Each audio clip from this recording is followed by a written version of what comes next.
Hey guys, Eric and Roth here in our fancy new studio in the LA office. We have a studio. We have a studio. It's amazing. Olympic dreams do come true. I know. We are going to talk about The Walking Dead. Usually not for us. Not for us. We're going to talk about The Walking Dead, though. Last night's episode was a big one. It was the return of the governor, live bait. There was a lot here about the governor and a potential redemption for the governor. That was kind of the theme of the whole episode. So, Roth, my question here is, can the governor be redeemed, and does he deserve to be redeemed? Is this something you want to see happen? It was something that I wanted to see happen. It's funny because in all of the interviews that we did building up to this season, that was something that I brought up with the producers. And yeah, I mean, I did want them to make that attempt. I think when it's a hard thing to do. Yeah. When you've got a character that's gone as far as he has, and maybe he can't be redeemed, and maybe that's actually an interesting story to tell. Right. You know? Maybe he can't be. A redemption story doesn't mean it has to be successful, you know? Yeah.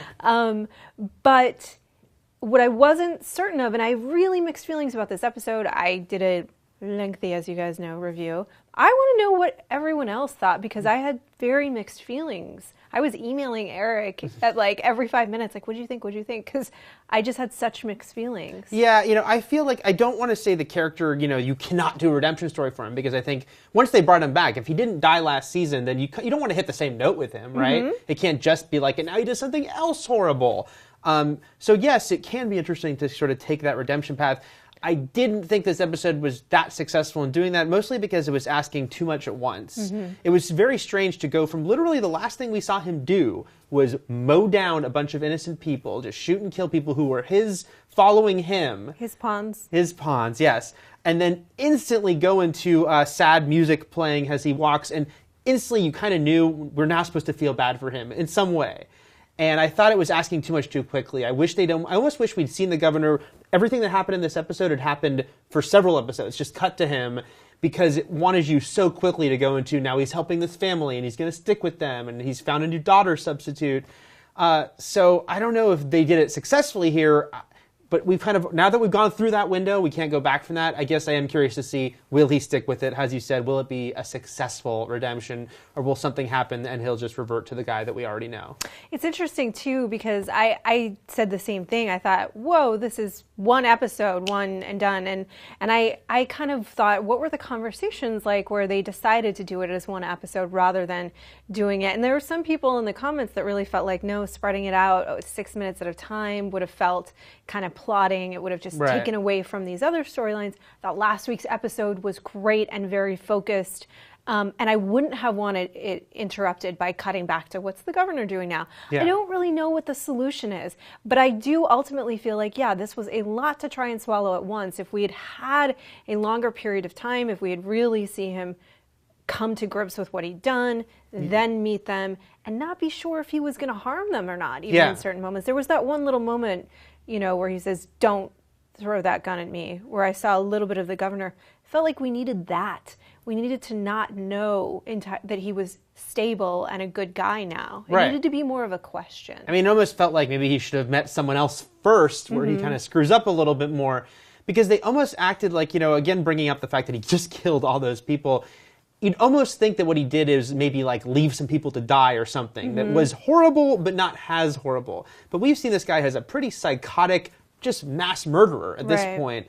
So yeah, just to have that quick shift and no real transition along the way, except for a montage with a sad song, I thought, yeah, it felt pretty clunky to me. But I will say David Morrissey, great actor, did a hell of a lot to help sell. He's being asked a lot here because he has to sell a guy who has some amazing contradictions.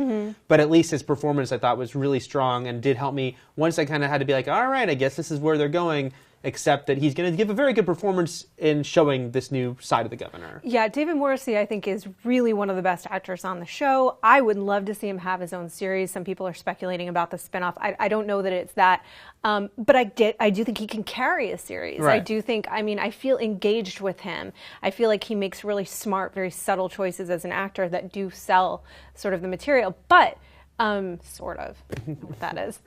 It's the material.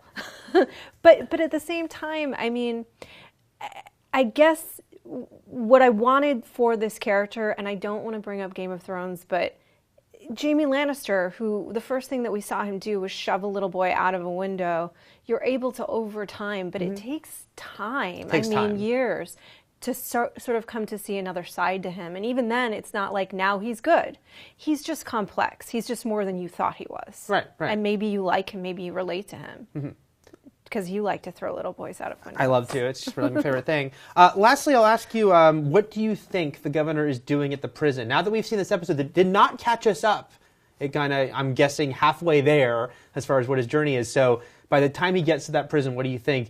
Does he want revenge, or does he need help? Or is he wants to give his new family a place to live, and maybe he thinks, I'll leave them here, they won't take me in. What do you think he's doing at that prison? I'm of two minds about it, because there's a part of me that thinks maybe he's really there for help. But at this point, if he's going there for help, he's really delusional, because they're going to kill him immediately. Yeah. I mean, there's no way Michonne is letting this man live. No way. And he's not going to let her live. No, I won't buy that. I won't buy that. And not after what happened with Penny. But what else could he be doing? You know what I mean? Right. Unless it's to go get weapons or do something. They've taken the little girl, Martinez has. I don't know, but I think it's possible, highly possible, that he's there to get help. I will say that I did like a lot of aspects of this episode. I just had mixed feelings about it, but I thought there was a lot that it did well. Yeah.